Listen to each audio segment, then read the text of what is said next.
c'était mon frère. Mercredi 2 mars, on a appris la disparition de Jean-Pierre Pernaut à l'âge de 71 ans.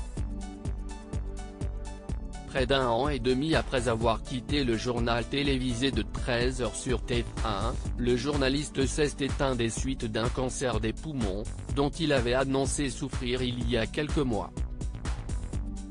Une nouvelle qui bouleverse aujourd'hui le monde de la télévision, mais aussi, de nombreux Français pour qui il était une figure incontournable de la première chaîne, mais aussi, la personnalité préférée. Il n'a donc pas fallu longtemps pour que les hommages affluent pour saluer la mémoire de celui qui s'invitait quotidiennement dans les foyers des téléspectateurs, notamment sur TF1, où il a fait l'objet d'une émission spéciale. L'occasion pour ceux qui l'ont de côtoyer durant plusieurs années de parler de Jean-Pierre Pernaut, comme Evelyne Delia, qui a rendu un hommage bouleversant à celui qu'elle considérait un peu comme un frère.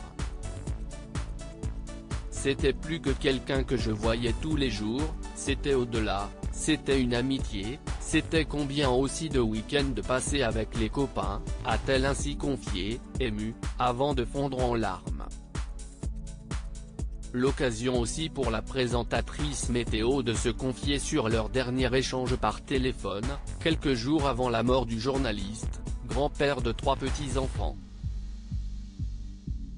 Et ce dernier, pas vraiment en forme, s'est montré très optimiste avec sa comparse. Ça va aller mieux, lui a-t-il ainsi assuré, avant de lui lancer dans un grand éclat de rire, tu verras quand tu seras vieille. Marie-Sophie Lacaro rend hommage à son prédécesseur outre Evelyne Delia. Marie-Sophie Lacaro a elle aussi salué la mémoire de Jean-Pierre Pernaut, qui a été marié à Dominique Bonnet, à qui elle a succédé à la tête du JT de 13h en décembre 2020.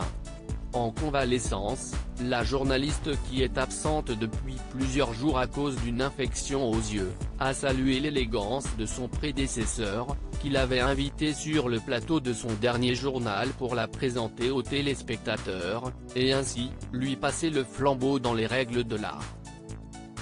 Jean-Pierre était un homme extrêmement bienveillant, a-t-elle ainsi confié, avant de conclure, je ne le remercierai jamais assez pour cet accompagnement.